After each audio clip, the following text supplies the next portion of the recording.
নিজের ভক্তদের সাহায্য করতে সর্বদা তৎপর থেকেছেন সাই বাবা।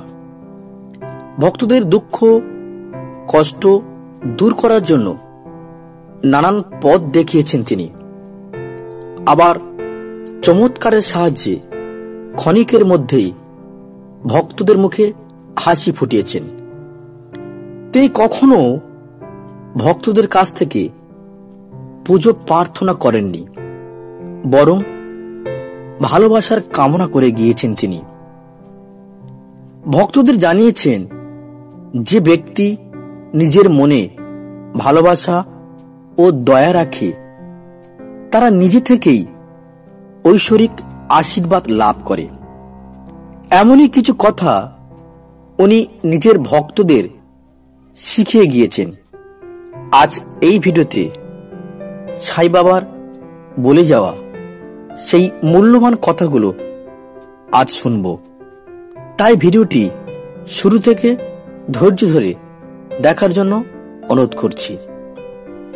তিনি বলেছেন, ভালোবাসা হলো পরিবর্তনের মহাসাগরের উপর একটা সেতু বিশেষ, যার উপর বাড়ি তৈরি করে ফেলা অনুচিত।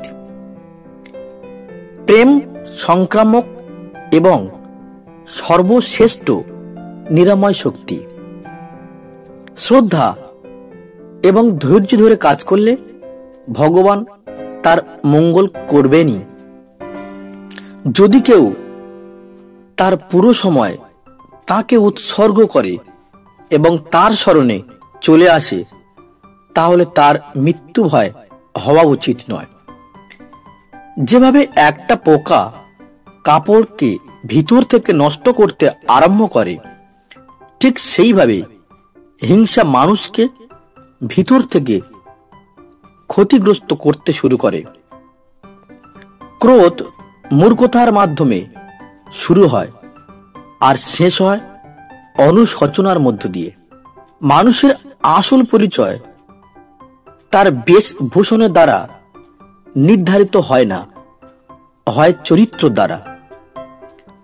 অন্ধ সে নয় যে দৃষ্টি শক্তিহীন, অন্ধ সেই জন যে নিজের দোষকে গোপন করে।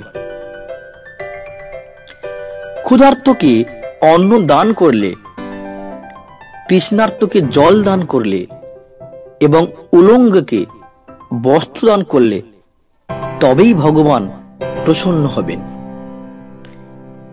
কেবল দাতা হলে হবে না, কৃপাশীলও হতে হবে। কারণ একটা বৃক্ষে যখন ফল ধরে তখন সেও নমনীয় হয়। নিজেকে সম্পূর্ণরূপে ভগবানের উপর সমর্পণ করা উচিত।